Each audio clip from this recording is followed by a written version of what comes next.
Hi, welcome to another episode of Hot Takes. Now, I actually reported on this, but there was a poll taken recently which showed that the Nats would do very well in the Holyrood elections in 2026. Not because they're doing particularly well, you understand, because Labour are going so badly. It's almost self-destructive with Labour. And I know Scottish Labour is not the same as the Labour Party of Westminster, but they are tarred, as I said at the time, with the same brush. Well, what's the upshot of this? This poll would suggest that the SNP would win about 59 seats, and with the Scottish Greens expected to get about 7 on that same poll, would give them just enough for a majority government if they went into coalition again. However, that is only the result of one outlying poll.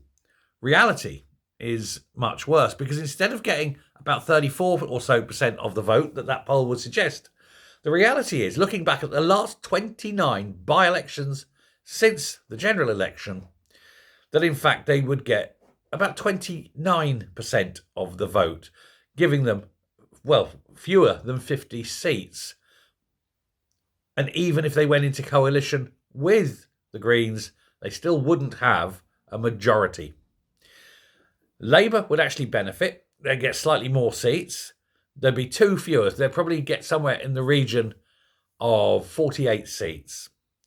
Again, not enough for the majority, but they could go into coalition with another party and have a SNP lead. So it seems that reality differs from polls. Now, if you look at the poll of polls that have been taken in the same period, it's quite clear that the SNP are on a downward trajectory. And you can see this quite markedly clear in terms of vote share. However, because of the way the vote goes with other parties such as Labour losing them, even though their vote share, the popular vote, would go down, they could end up with, a good set of seats because the other ones are just all dissipating. However, of course, the most important factor we have here is nobody is taking into consideration the Reform UK effect on these polls, because Reform haven't really done much in Scotland. They've stood in a few. They've had a few people jump ship, and swap over. But as time goes on, and especially after the May elections, Reform will change and stir all this up. Things will change remarkably. And given how many people are swearing support for Reform and how many Tories in particular are going to go across, and Reform is also taking votes away from Labour and, amazingly, some SNP voters, it seems clear that everything is still all to play for. Taking the Reform effect in, and the polls are putting the Greens on an absolute wipeout. So, again, you can't rely on the polls. You can't rely on past elections or by-elections. You can only look to see what actually happens on the night.